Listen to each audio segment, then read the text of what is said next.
Royals in shock. While millions of Brits are homeless, jobless, and hungry, King Charles just handed his paedophile-linked brother Prince Andrew a sprawling estate on the Sandringham grounds, rent-free, staff paid, horse riding, fishing, hunting included.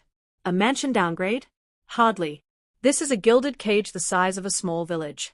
And where's the loudest royal rebel of them all? Prince Harry, the self-proclaimed champion of the downtrodden, the man who wrote an entire memoir trashing his family for less? Crickets. First, the facts. Andrew was stripped of titles, military honors, and public duties after the Epstein scandal. He paid millions to a woman he claims he never met.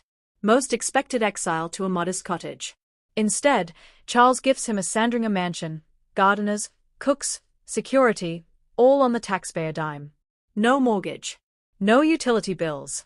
Grandkids get free vacations. This isn't punishment, it's early retirement at Club Med Royal. Now let's talk Harry.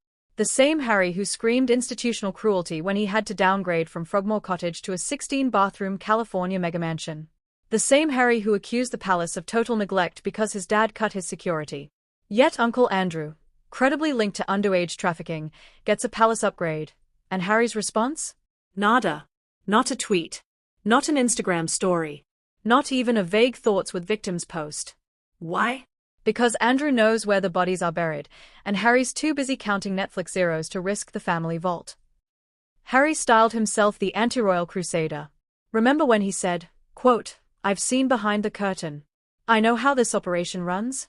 Well, the curtain just lifted on a convicted sex offender-adjacent uncle getting a taxpayer-funded estate larger than most villages, and Harry's too scared to peek. That's not courage, that's cowardice with a Spotify deal. While Harry lectures us from his $14 million Montecito compound about compassion and service, 14.5 million Brits live in poverty. Rough sleepers doubled since he left. Food bank use hit record highs. A single Sandringham gardener's salary could feed a family for a year. But Harry's moral megaphone only blasts when his feelings are hurt. Andrew abuses power? Harry's mute. Charles enables it? Harry's mute. But dare cut Harry's allowance? Cue the 400-page tell-all. Let's quote Harry himself, page 312. "I was brought up to believe the worst sin was hypocrisy." Really, Has? Then why defend your wife's bullying allegations while ignoring Andrew's victims? Why rage about trapped royals but stay silent when your uncle, stripped of her Royal Highness, gets a palace bigger than your old Windsor home? You called Royal Lodge cramped. Sandringham's new pad has 50 bedrooms. Explain that math, Duke of Hypocrisy. Harry loves invoking Diana's memory. What would she say watching her younger son shield a predator while millions starve? Diana campaigned for landmine victims, Harry campaigns for better chicken coops at his mansion. Priorities. And the blackmail angle? Royal experts whisper Andrew has dirt on Charles, Epstein flights, shady deals. Who knows? Harry knows this. He wrote in Spare that Andrew was the spare's spare, always protected. Yet Harry, who claims he escaped the trap, won't lift a finger to expose the real corruption. Why? Because the same system that funds Andrew's hunting trips once funded Harry's polo ponies. His not anti-royal, his anti-consequence. Harry wraps himself in veteran causes, but veterans sleep rough while Andrew shoots pheasants on 20,000 acres. Harry's Archewell Foundation raised $13 million, spent $2 million on admin. Andrew's new estate costs taxpayers £4 million yearly in upkeep. Harry's silence isn't ignorance, it's complicity. You want to talk mental health, Harry? How about the mental trauma of Epstein's victims knowing their abuser's brother lives in luxury? You want truth? Then tell the truth about Uncle Andrew instead of whining about ballet slippers. You left the firm but kept the privilege. Now you're protecting the worst of it. Harry's Archewell Foundation raised $2 million in 2023 and spent $1.9 million on admin. Meanwhile, he lectures us from a 16-bathroom mansion. He boycotted the Sun for intrusion but won't boycott his uncle's taxpayer-funded luxury jail. He'll sue the Mail for a headline but won't sue for justice for Epstein's victims. Harry's not a truth teller. He's a brand manager. And right now, the brand says, stay quiet about Andrew, keep the Netflix deals rolling. Here's where it gets nuclear. Royal insiders whisper Andrew holds the goods on Charles, Epstein files, Diana tapes, you name it. Why else does a king facing coronation backlash gift his pedophile-linked brother a fortress? Harry knows this. He wrote in Spare about Andrew's compromised position in the family. Yet the man who fled to California screaming toxicity now protects the most toxic branch? That's not principle, that's pragmatism. Harry's silence is purchased with the same currency, fear of what Andrew might leak next. Ironic, isn't it? Harry demands accountability from a 99-year-old queen, but gives a free pass to the uncle who paid off an underage victim. Spare us. Harry's Invictus Games? Noble. But he trademarked the brand under Archewell. Merchandise profits? Opaque. Meanwhile, veterans like J.J. Chalmers, an actual Invictus champ, say Harry's team pressured them to sign NDAs before media interviews. Service washed in NDAs. Classy. Insiders whisper Charles upgraded Andrew to Sandringham to contain him, keep the Epstein files sealed, avoid a rogue memoir. Harry knows the playbook. His own book threatened. There's more where that came from. Translation: pay me, or the next leak is yours. The spare learned from the disgraced uncle.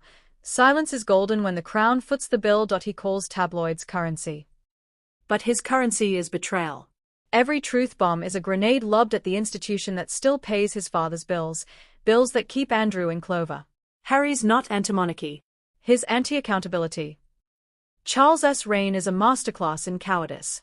A king who crowns his mistress but can't evict his predator brother has no moral authority. William, flawed, yes, but untainted by Epstein's shadow, should be fast-tracked. Skip the coronation circus. Let Charles retire to Highgrove with his watercolors and his guilt. But Harry? He'll fight it. Because a slimmed-down monarchy with William at the helm has no room for a spare prince peddling trauma porn from California.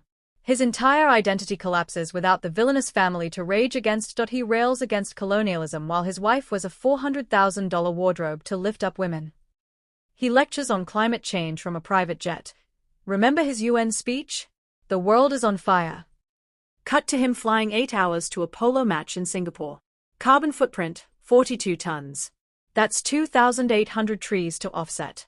But the kicker? He trademarked Sussex Royal before quitting.